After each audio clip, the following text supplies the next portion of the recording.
Over the years, it seems like the Final Fantasy fandom has become somewhat of a broken record. People long for the golden age of the 90s where storytelling was king and was supported by solid gameplay and exploration. A portion of the community loathes the recent entries of the franchise like FF13 and FF15, and they are often quite vocal about their distaste. Many claim that these newer games don't have the spirit of Final Fantasy, and I might even agree with them on that fact. I can't lie, I too was worried about the future of Final Fantasy until I recently rediscovered Final Fantasy XIV. Many hardcore Final Fantasy fans skipped out on this experience, and I believe wholeheartedly that this game is exactly what they have been asking for the entire time. My name is the Ashen Dragoon, and here on this channel I make videos covering gaming and news with a focus on RPGs. I also make in-depth analysis videos on the games that I really love, so if you do like the video, remember to leave a like, subscribe to the channel, and hit that bell icon to get notified every time that I upload. Also, I'm currently streaming Bravely Default 2 right here on this channel, as well as simultaneously on Twitch and Facebook, so check out the links in the description if you're interested. So a little of my history with the game here. At this time I'm currently caught up with the main story quest on Final Fantasy XIV and have a max level account as a Dragoon, obviously. And when A Realm Reborn launched into beta is when I actually first played this game. I pretty much played it day one. And so me and a couple of my buddies from high school really ended up liking it, and we thought it was super fun, so we decided, hey, we'll get the full release on PS4 when it actually launches. And I had a ball with this game, but I didn't really get the full experience at the time. You see, I assumed, like I'm sure many people do, that because FF14 was an MMO, that the story wasn't important or even good, so I just ignored it. I skipped all the cutscenes and quested to my heart's content.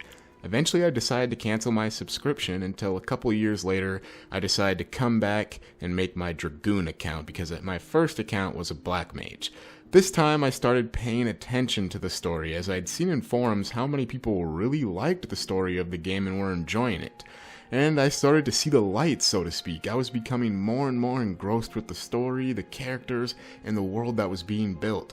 I realized I was missing so much on my original playthrough, and that some of the stuff I even thought of as fluff before started to become interesting. I took the time to make this point because I know there are plenty of other fans out there that made the same mistake and assumption I did before truly giving this game's narrative a chance. I can say without a doubt this is the most comprehensive narrative the series has ever seen.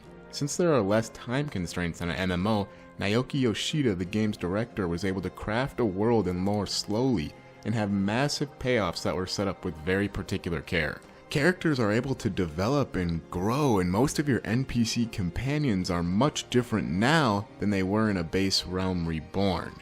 These NPCs function as FF14's version of party members, and even though there are more so-called party members than ever before, they are all given adequate screen time to the point where you can really start caring about their fates. Heavensward is the first expansion, and to me this is really where FF14 hits its stride. This sets the tone for the future expansions. These are not separate side stories, rather expansions serve as direct continuations of the overarching plot. This just adds more weight to everything as your emotional investment grows. Stormblood and Shadowbringers continue with this momentum, with Shadowbringers being, in my opinion, the best Final Fantasy story ever created. Yes, I said it and I mean it. I am not joking, guys. This is seriously my favorite story told in all of the series.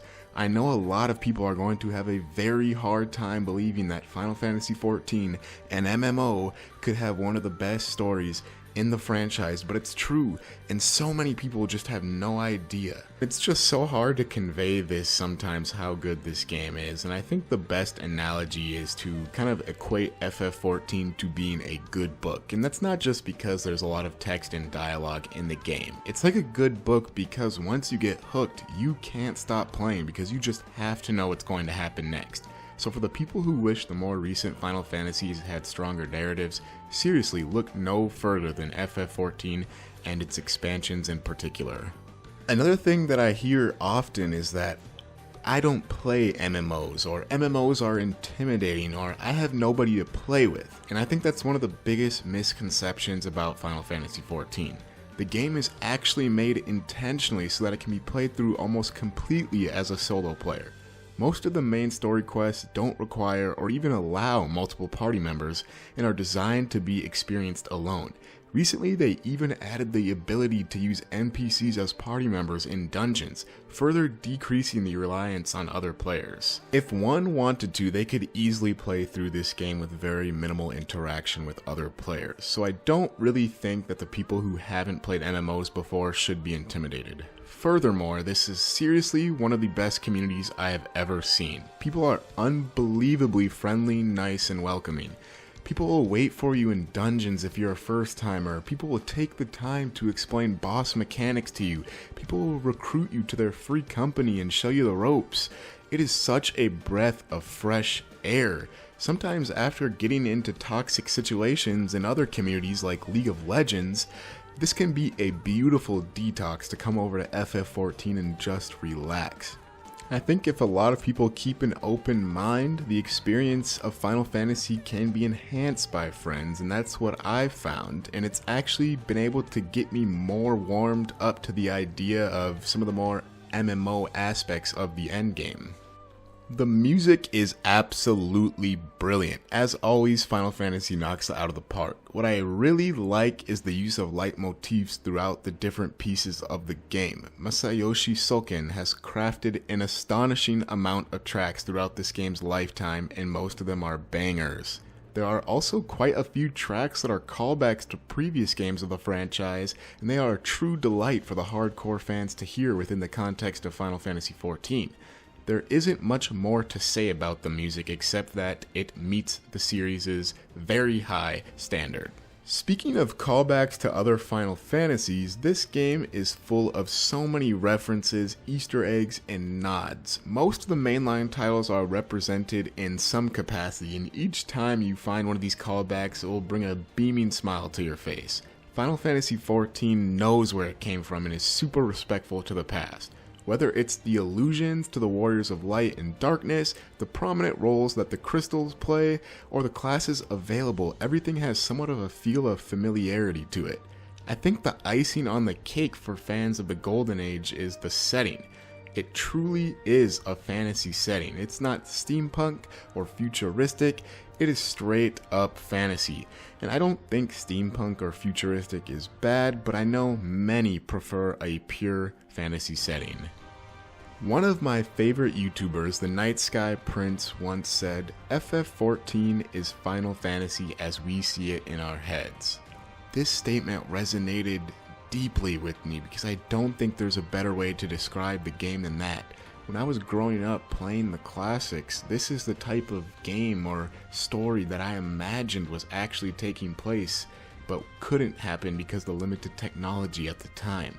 It's literally everything that I've asked for in a Final Fantasy game. It's got a phenomenal story, the gameplay is engaging, and as you get to the higher levels it becomes extremely addictive, the music is fantastic, and while the graphics are held back by the fact that the game was launched on the PS3, I still really enjoy the aesthetic. This is all a perfect mix to be one of the best games in the series, and it's the first game in a while that has been able to capture that it factor that is the spirit of Final Fantasy. It's really climbed up on my list since beating all the expansion content to the point where I can confidently say it is top 5 Final Fantasies for me.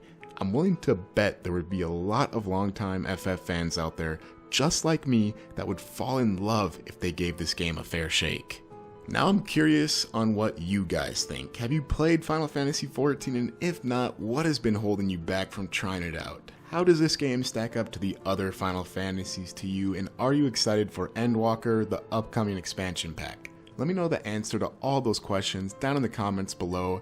I decided to stay pretty surface level on this video as I think some of the specifics of the story and gameplay probably deserve their own video to do them full justice, and I didn't really want to become too long-winded in this one.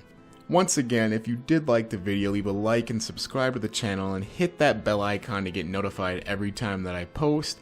On this channel, I like to make gaming videos and cover gaming news, specifically with an emphasis on RPGs. I also do in-depth analysis videos on the games that I am really into. Currently, I'm live streaming through Bravely Default 2 here on this channel, as well as on Twitch and Facebook, so check out the links in the description.